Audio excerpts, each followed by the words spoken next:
Apichet suduracharo bhajate mam ananyabhak sadhureva samantavyah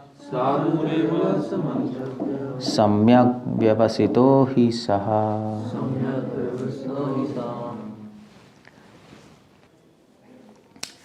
These almost the last few verses of chapter 10, 6th canto, Vritrasura. If you want to play a game, then there is always an opponent. So Indra wants to defeat demons, but then here is a hero, Vritrasura. Sukadeva Goswami calls him as a hero, and who is ready to kill Indra. Now Indra produced his own enemy by his own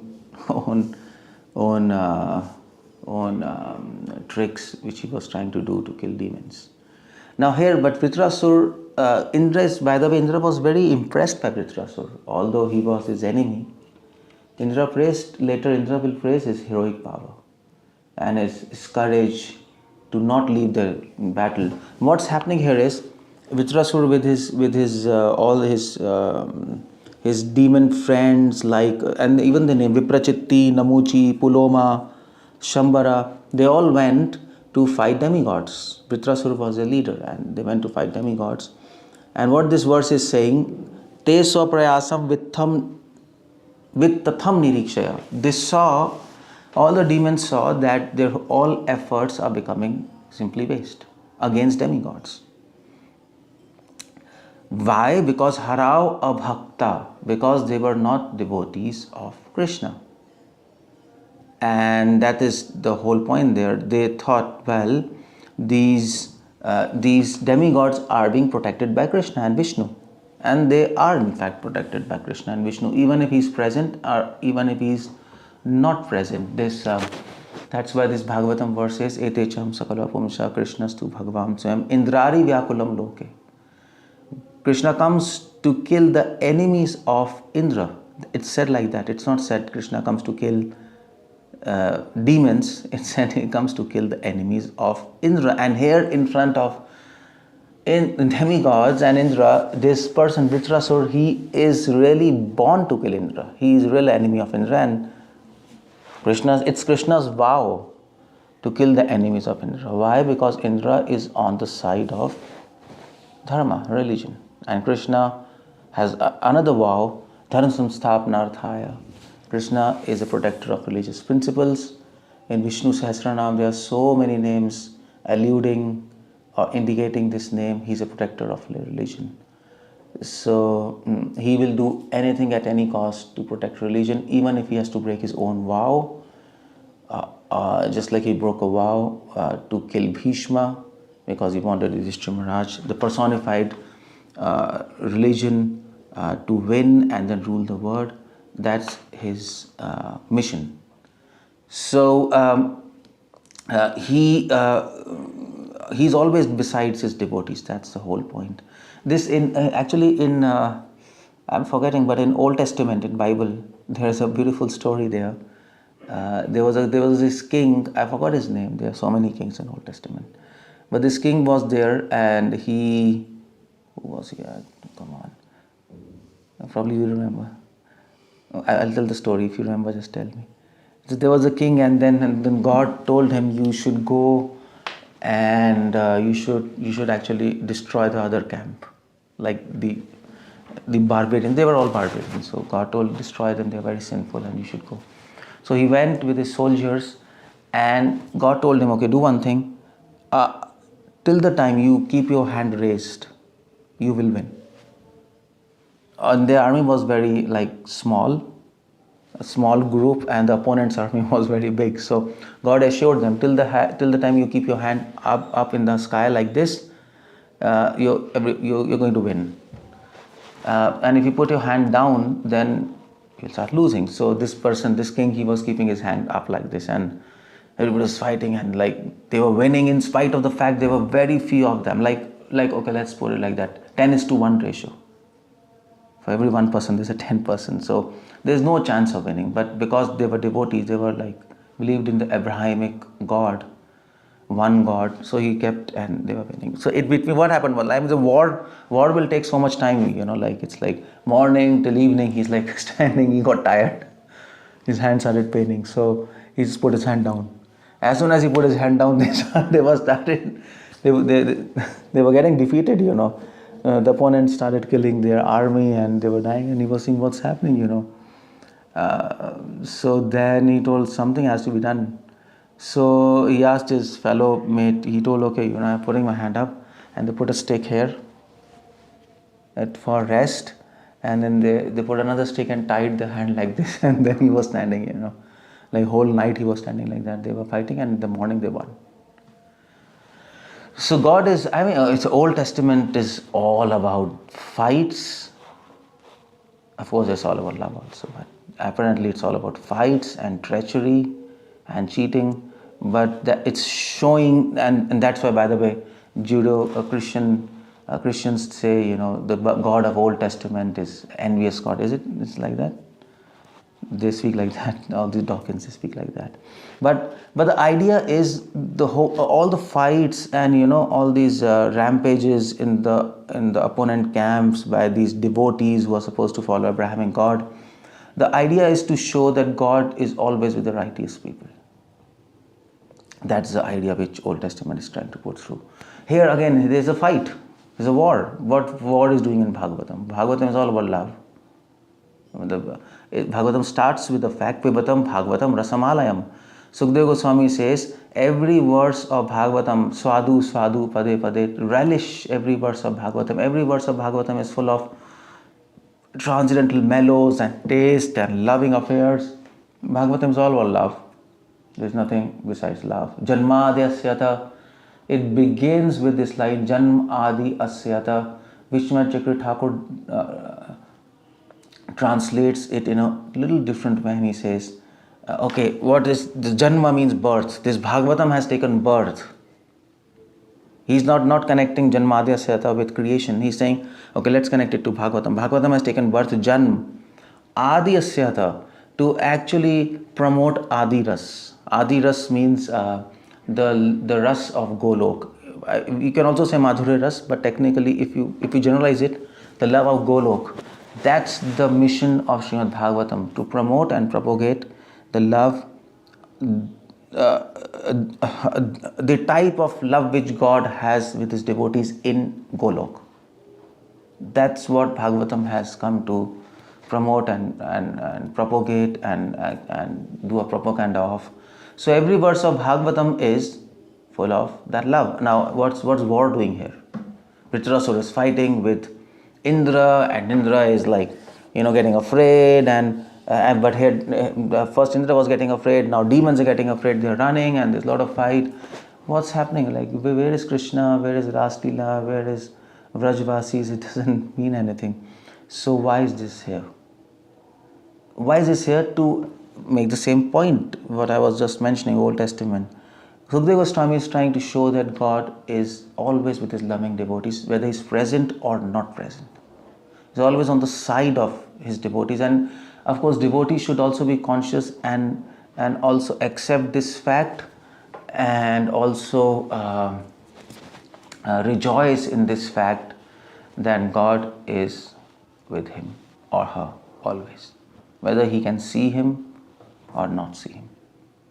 And that kind of and when the devotee rejoices in this fact, he's actually rejoicing in his own faith. That's the whole idea. And Krishna likes that. Krishna says, oh yeah, he's having so much faith in me. There was this, I don't know, I'm just giving examples from Bible, so pardon me, but I just remember those examples, so what to do. So there was this person who came, there was this Roman soldier, and he came to Christ and he said, you please, my son is very, very sick, and you please come and heal him. Because Christ in his ministry with his disciples, he was going around all this area of Bethlehem and all these, like all the Jerusalem area and all the places, and he was healing people, healing sick. Now this Roman soldier came and he said, you please heal. And Christ says, okay, I'll come to your house, no problem. I accept anybody's plea.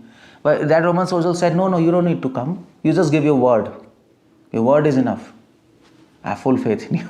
And then Christ says to his disciples, you look on this man, he is having million times more faith than you, because he believes in me simply because of my words, and not because he has seen, because he has to be proved and he has to be shown some magic.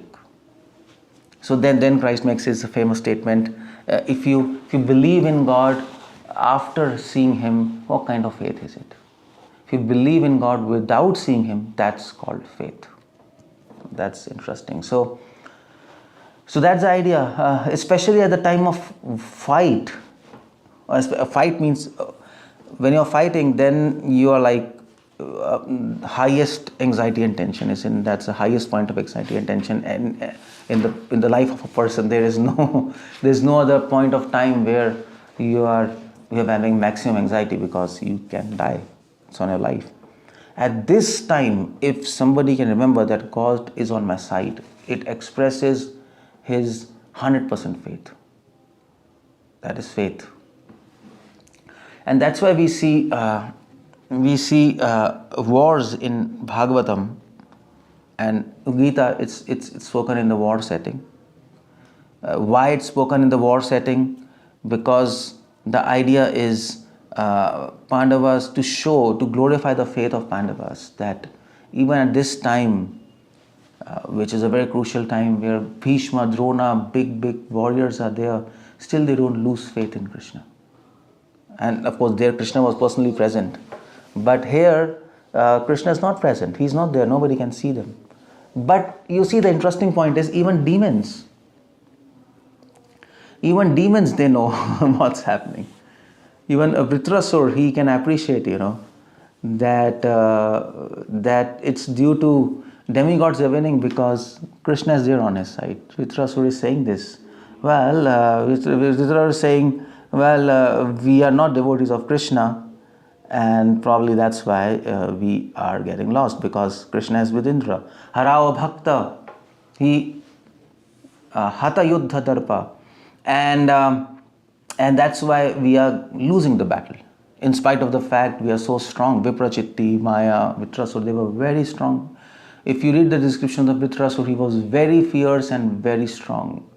When demigods saw him first, they were getting heart attacks. So all the demons started running away. Palayan, Mokhe Visrijya, they started running away. Patim Manaste Dadhur Atasara. And their commander, Vritrasura, he was addressing demons when all the demons were running away. Palayan means running. They were struck with fear. Demigods were fighting very strongly. And demons got fear not just because of the fight, but because they knew that God is behind them, Vishnu is behind them, and that was really a factor which gave them heart attack. And they actually they were losing their courage because they have this experience, like Bali Maharaj, when he had this Samudra Manthan, churning of the ocean. Bali was there, and all these people who was Akal Nemi was there, big asuras, demigods, they were churning, and Vishnu came and he easily broke them and snatched nectar and then killed all of them. So they know the power of Vishnu, and they could see the hand of Vishnu behind demigods, and they were really struck with fear, and they started running away. So Vritrasura is saying, text 30, he's saying, 6th canto, 10th chapter, 30th verse. He's saying, Vritrasuros tan anugan manasvi. He is saying, pradhatva preksha bhabhasha. He saw these demons running. Pradhatava, dhatava means running. Pra means fleeing. They were not running, they were fleeing. Prabhupada translates fleeing. They were running for their life. And he spoke bhabhasa. Bhabhasa means to speak. Prabhupada translates bhabhasa as speak. But literally, if you see, bhabhasa means to speak with urgency, and to speak to give courage to others. Just like a commander in an army, if the army is losing, get up, fellows, and fight for the country, fight for demons. He was speaking the same thing. Balam cha bhagnam bhayena tivrena vayhasavira. He spoke. He smiled and spoke. What did he speak? Vritrasura. Now, these verses, what Vritrasura is speaking, it shows that he's a courageous person and he's also a devotee of Krishna. And Indra, when he heard these words, he was confused whether he's a demon or he's a devotee. He could sense something is wrong. Why he is speaking about God in his talks. So what he's speaking, just listen to this. 𝗙𝗲𝗹𝗪𝗀𝗀 𝗪𝗲𝗀. He's saying, according to his time, position, and the time and circumstance, I'm reading in English, appreciated by thoughtful men. He spoke, he called to heroes of the demons, 𝗪𝗲𝗪𝗀𝗪, 𝗦𝗙cie𝗰𝗶𝗹, 𝗪𝗲𝗪 𝗪𝗲𝗪, please hear me and do not flee from the battlefield. He spoke now. Now his words are spiritual. Note this point. He's not saying like, get up my fellows and for your country you have to sacrifice and give your blood and I'm with you. No, nothing like that. He's directly on a spiritual talk there going on. 𝗙𝗲𝗪 𝗪𝗀𝗪𝗀 𝗪𝗲𝗪. This is Gita. Was that what? 𝗙𝗲𝗪 𝗪𝗀𝗪. ध्रुवम जन्म मृत्यु. Exactly the same. He says anybody is born, he has to die. Dhruva means that's a fact. Now here I just want to put a footnotes here that that this Srila Prabhupada, one guest, I was telling, I said one guest, he came and he said, Prabhupada, what is your advice on health? Prabhupada said, what nonsense health? I said, first you have to understand you have to die. So if you see, actually this is very interesting because if you see Prabhupada's talks, he's always to the point. He's always to the point. You have to die, escape from death. Always. Like I was just wondering, why Prabhupada is hammering this point. Some people, Gaudiya Math people, they argue because foreigners and hippies, they needed ABCD, basic knowledge, they couldn't digest higher things. That's why Prabhupada is hammering, get out of death, get out of death. But the point is, Gaudiya Math devotees and other devotees who are saying that the Prabhupada toned down his message because of hippies and foreigners, they themselves couldn't escape death. So what's that? The point, everything will come again and again to this point. You have to escape birth and death. And I think we also talk about taste and rasa and all these things we talk, but the idea is that we have to escape from here. And how to escape, that's the issue. If you take the higher taste, then you lose a lower taste and then you can escape from this. But that's a reality, that's a fact. We are stuck up here. And we don't have to forget this. If we forget this, then we lose the whole sight of the aim of life and we miss the opportunity. Prabhupada also said, Rupa Goswami escaped from this material world. Prabhupada used this statement for Rupa Goswami. He was very conscious of birth and death, Srila Prabhupada, as pure devotees always are. Bhaktivedanta, Bhaktivedanta Thakur. Madhvendra Puri himself, like he was running away from the society, forest after forest after forest. He said, if I remain in society, I will have attachments and I will again be stuck up in birth and death. Now here is a point. Do devotees want to escape from birth and death? Some people might say no. Even if we take birth after birth, still we want to do devotion. So Mahaprabhu is saying we don't have to escape birth and death, but that's a wrong understanding. We want to escape birth and death, but then you might say, so you're doing devotion to escape birth and death? That's a business, that's not pure devotion. In fact, Gaudiya Math devotees had this charge on Prabhupada and he said, see, some devotees, Gaudiya Math devotees, they came to Prabhupada when in Mayapur and they had a big discussion and so Prabhupada said to Ram Sadut and all these servants, get out of this room, and they were like putting their ears and inside banging voices coming and they're saying, you are this and you are this. By the way, a small part of it got recorded, which is not there with us, because I think Tamal Krishna Maharaj and these people, they destroyed it because it was really nasty. They were abusing Prabhupada. Prabhupada was abusing them. But small part got recorded, and that recorded part, that tape, the devotee who recorded, whose service was there, he said, I deleted it, but he kept it with him. Like before deleting, he heard it. And that devotee is now in Gaudiya Math, of course. but of course, he's very loyal to Srila Prabhupada. And he was saying in his memories that, well, I heard that, and I heard that there was really this tone of criticization of Prabhupada books there. Because the point was that all your books are wrong. Because we are saying get out of birth and death in all books, and that's not pure devotion, by the way. You see the point there? But we can't really imagine Prabhupada not writing about pure devotion. That's the wrong stuff. So the explanation is that Jnanis want to get out of birth and death. We also want to get out of birth and death, but there's a difference. Difference is Jnanis want to get out of birth and death due to fear. 𝗪𝗪𝗪𝗀𝗪𝗀, due to fear and frustration. Of what? Fear and frustration of attachments to names and forms in this material world. But we want to get out of this material world. Why? We want to get out of this birth and death. Why? To not hurt Krishna. Because it is pratikul to bhakti. That's the first point. It obstructs us from remembering Krishna.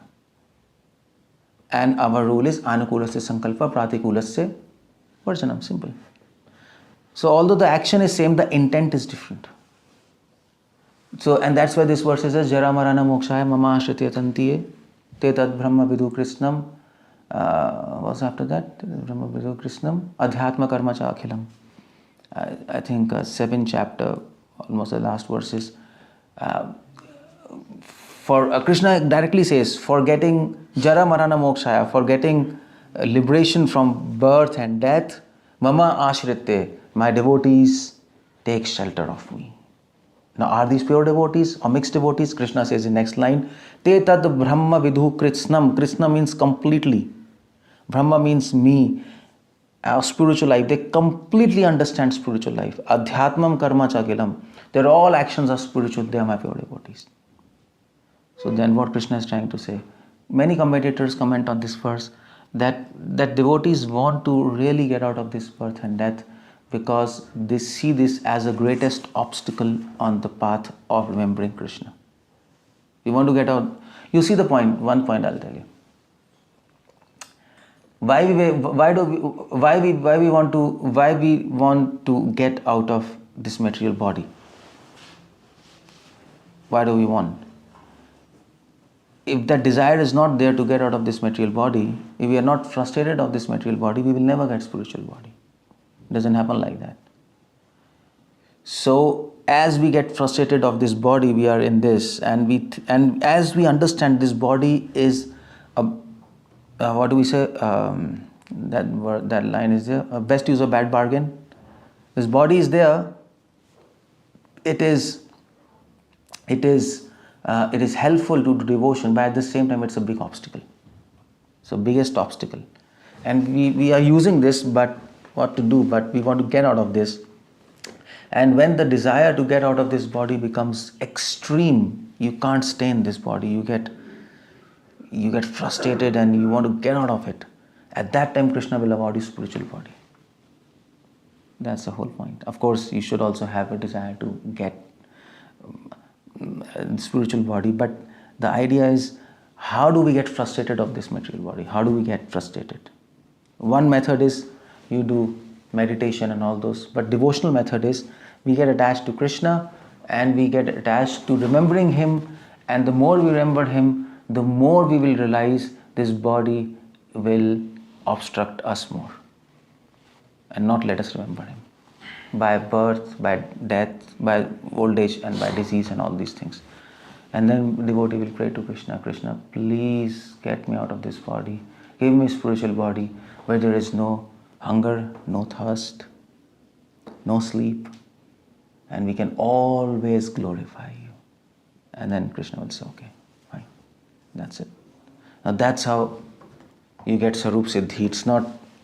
It's not a magic you will get Sarup Siddhi and you will chant some rounds and say Hare Krishna. It's not like that. That's a complete thing.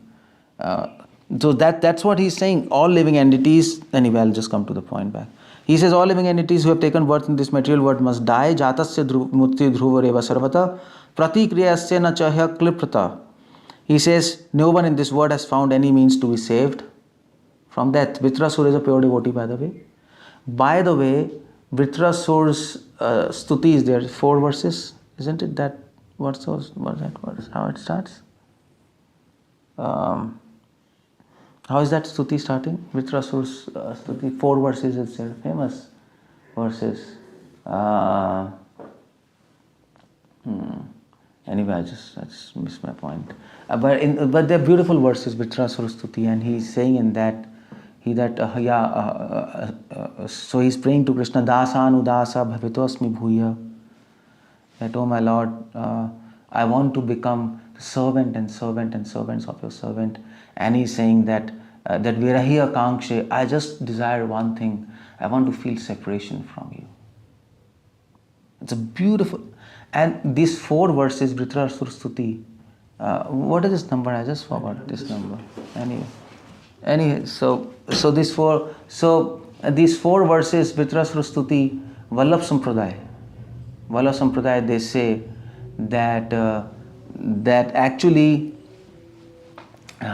Vritrasura's, what he spoke 4 verses in glorification of Krishna, that's the summum and bonum of Srimad Bhagavatam. That's his words are so important. Vritrasura is considered to be one of the purest devotees in Srimad Bhagavatam. His words, 4 verses, are considered as the essence of what all Bhagavatam has to say. You can imagine Vritrasura. You might not have even imagined. It's so important, Vritrasura is so important that even Rigved mentions this incidence of Vritrasura.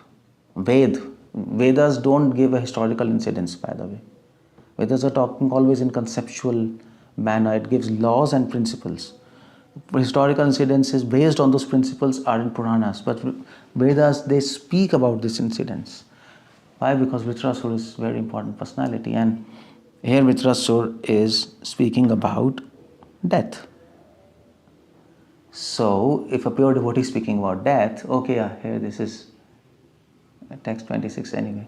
So, if he's speaking about death, and he's saying we have to escape death somehow, then there has to be some understanding. You have to harmonize that pure devotion also constitutes a desire to escape death, which Vritrasura is talking about. Even providence has not provided a means to escape it. Under the circumstances, death being inevitable, loko yasha atha tatho yadi hiyamam. If one can gain promotion to higher planetary systems, we always celebrated here by dying a suitable death. What man will not accept such glorious death? Is beautiful spiritual instruction there by Vritrasura. He's trying to inspire his people by including a spiritual message, not just a mundane message he's giving. And we don't expect Vritrasura speaking crap, because we have just seen he's a pure devotee. And he's bringing the topic of death, because it's a point, because war and they can die. And he's saying, why do you fear from death? Anybody who has taken birth is sure to die. So do your duty, fight, and don't run away. It's a beautiful logic. And Krishna also gives to Arjuna. And he's saying, well, death is inevitable. Don't worry about it. That's a beautiful thing. Prabhupada says, people who fear death, they are misers. People who fear death, they are foolish people. They are foolish people. They are Shudras, they are low-minded, weak-hearted people. And that's, by the way, Kali Yuga is like that, isn't it? Kalau Shudra Sambhava. Everybody is fearing death. Why? Because everybody is on bodily concept of life. Can you just close it? Just like fix it, It's like a crazy thing. Yeah. So that's the whole idea, and Vritrasura is trying to encourage people. Then with the 33rd verse, Vritrasura is saying Now this is a very important verse. Vritrasura is acknowledging the fact that by doing devotion you can conquer death. 𝗙𝗲𝗪𝗀𝗪𝗀𝗪𝗀. Two people. There are two ways to meet glorious death, and both are very rare. Now Vritrasura is making a point here. Why do you fear death? Meet death with full courage. And there are two ways. One is to die after performing mystic yoga, especially Bhakti Yoga. This Prabhupada is adding. It's not there in the verse, in the way. But anyway, we know that the sense of yoga is Bhakti Yoga, so it doesn't matter. By which one can control mind, living force, and die absorbed in thoughts of Supreme Personality of Godhead. And the second is to die on battlefield, leading the army, never showing one's back. These are two kinds of deaths recommended in Shastra as glorious, and Vritrasura is facing both of them.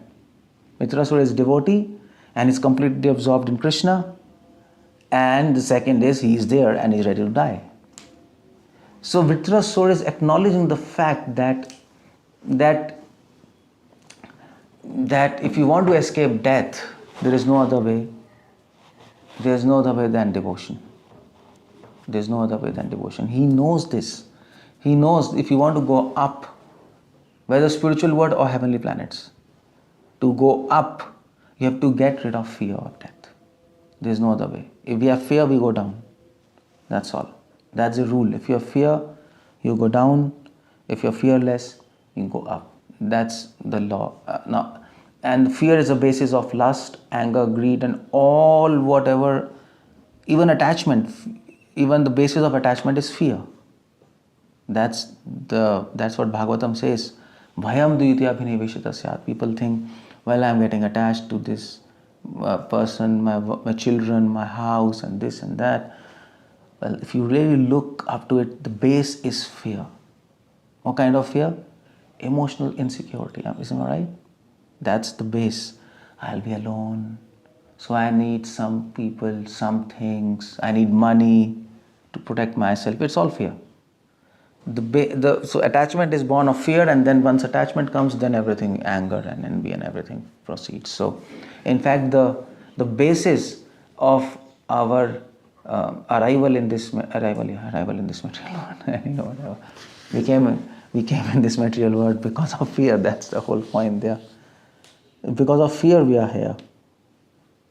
We have a lot of fear. So that's what Bhagavatam says.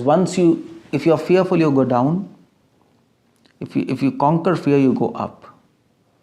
And the way to conquer fear is, there are two ways, he says, isn't it? One is devotion and one is dharma. The other one is talking about dharma, by the way. He's saying, second is to die on battlefield, leading the army, never showing one's back. This is dharma. So there are only two ways in this material world to become free of fear: bhakti and dharma. There's no other way. And people who follow dharma, religious principles, they go up to heavenly planets. People who follow devotional principles, they go even beyond that to spiritual world. People who are following neither of them, they go down, in spite of the fact they might show themselves very good people or whatever they do. They must go down. Moga asha moga karmana, they're all projects, must fail. It's a beautiful understanding. Vritrasura, Indra was really surprised when Vritrasura spoke this. There are two ways to meet a glorious death. One is to be absorbed in thoughts of personality of Godhead. Now, Indra was thinking, my God, he's a demon. And he's saying at the time of death, you should be absorbed in the thoughts of Supreme Personality of Godhead. This was never heard from a mouth of a demon, in fact, especially in the war. You see all these demons, they know spirituality. When Hiranyaksh died, then Hiranyakashipu came and he was giving a spiritual discourse to his wives. He was saying, don't worry, we are souls and we don't die, and it's a beautiful spiritual discourse by Hiranyakashipu. If you really see that, really it's a beautiful discourse. It's full of spiritual principles, and one might think, if you don't know Hiranyakashipu, you might think, oh, actually, this is a good person, we should learn spirituality from him. But similarly, Hiranyakashipu gave spiritual discourse, and who else was there in Bhagavatam? A demon who is talking spiritually. Vritrasura is speaking. Kamsa speaks some spiritual things. I don't know. To whom he speaks? I don't know he's speaking or not, but I don't know. But probably he was speaking, when he died. No, I don't know. But anyways, some more demons are speaking spiritual principles. But so Indra was not surprised when Vritrasura was saying everybody who is born, he must die. That's okay, demons understand this. But he's surprised when he's speaking about God and absorption in God. That they don't know. So the takeaway point from this is, demons can also be spiritual. All this spirituality stuff in your America and West, it's all demoniac, that's all. It's without God. And they can really talk about soul and this and that, but they're all demons. Because they want to avoid God and highlighting these Vedic principles, but actually hiding God behind them, and that's a demoniac thing, what they can do. So, in fact, Hiranyakashipu was the first Mayavadi, it is said. He actually is the founder Acharya of Mayavad, Hiranyakashipu. Really, Bhaktivedanta Swami Thakur, he gave a discourse on Mayavad, and he said the first Mayavadi was Hiranyakashipu. So these Mayavadis, their founder Acharya is a demon, and that's how their whole demoniac mentality thought is coming. This all new age spirituality in all the West, it's all demoniac. It seems good. Yoga and natural food and nature and veganism and healthy thing, it's all demoniac. Even demons can talk about health, isn't it? I mean to say, you can't expect. So if you would have been lucky enough or unlucky enough to go to Lanka, if you go in time machine and if you go back at the time of Ram and you land up in Sri Lanka, where Raman was there, and you take a tour, it'll exactly look like America. Seriously, exactly. You will not feel you're not in America. His Lanka was very beautiful. We know this from Ramayana. Very beautiful. Roads were very clean. Everything was systematic, and they were like proper places for malls, and there were residents and beautiful parks. And we know there are beautiful graphic descriptions of people they were having. When Hanumanji went in search of Sita, there are very graphic descriptions in Sundarkand. And Hanuman saw that they were like aristocratic people in suits, and they were having parties in the night, and there was like everybody was having very nice etiquettes. Some people were like wild, some people were having nice etiquettes. It was really good, But people were drunk and they were eating meat, and that's all America, isn't it? This is what is all America all about. And there were spiritual discourses. There were posters, there's a 4-day seminar on spirituality, a 4-day seminar on yoga and meditation. Of course, I meant to say, these demons would have been practicing yoga and meditation. Indrajit was practicing Tantra and yoga and meditation. They also need powers, isn't it? Without yoga and meditation, they can't have powers. That's obvious. Without their chakras being opened. They know all these things. And that's why demons continuously, they want to, it's a perpetual endeavor of demons to steal Vedas. There's a whole avatar of Krishna to actually get the Vedas back, isn't it? That Hayagriva avatar. 𝗪𝗪𝗀𝗪, they stole the Vedas, and then Hayagriva, in avatar, he brought back Vedas back from those demons. So that's the whole idea there.